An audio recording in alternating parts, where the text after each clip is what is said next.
Hello and welcome to a new episode of Know Your Faith. Today we're going to learn the story of Saint Dominic and the Rosary.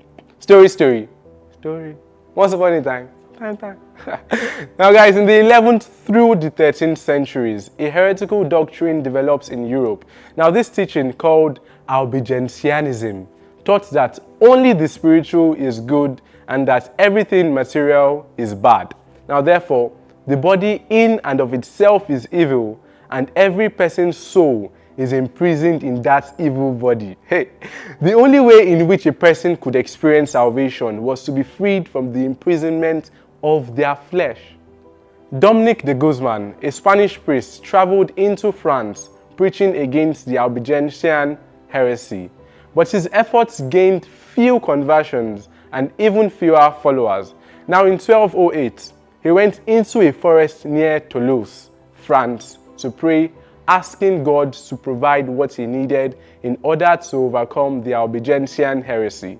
Now, ancient account tells us that after 3 days of prayer and fasting, 3 angels appeared in the sky along with a ball of fire.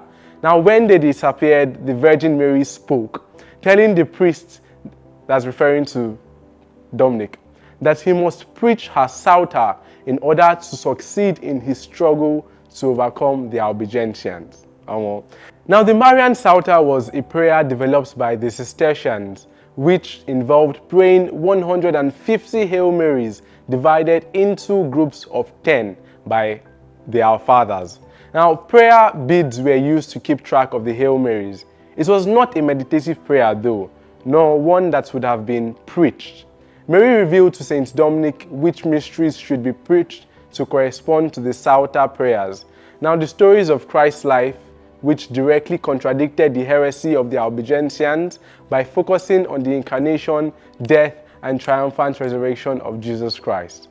As Father Reginald Garrigou-Lagrange, great Dominican theologian of the 20th century, said, "What the word of the preacher was unable to do, the sweet prayer of the Hail Mary did for heart." Now ultimately, that sweet prayer would come to be called the Rosary, a wreath of roses that would lead to countless conversions and miracles, not the least of which was overcoming the Albigensian heresy.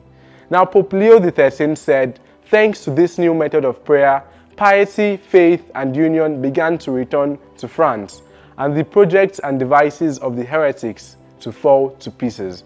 Now in 1213, only 5 years after St. Dominic was given the Rosary, Catholic forces under the joint command of Count Simon de Montfort and St. Dominic were set to fight the Albigensians in Muret, a small town near Toulouse, France. Now the Albigensians were determined to take over France, further spreading their heretical beliefs. Now Catholics, of course, were determined to fight for Christ. Unfortunately, reinforcements had failed to arrive for the Catholic forces and the numbers were bleak. The Catholic had only 1,500 men, while their foes had 30,000. Guys, 1,500 to 30,000. Confident of their upcoming success, the Albigensians spent the night before the battle celebrating in drunkenness and debauchery. They played basically. The Catholics, on the other hand, spent their nights praying the Rosary.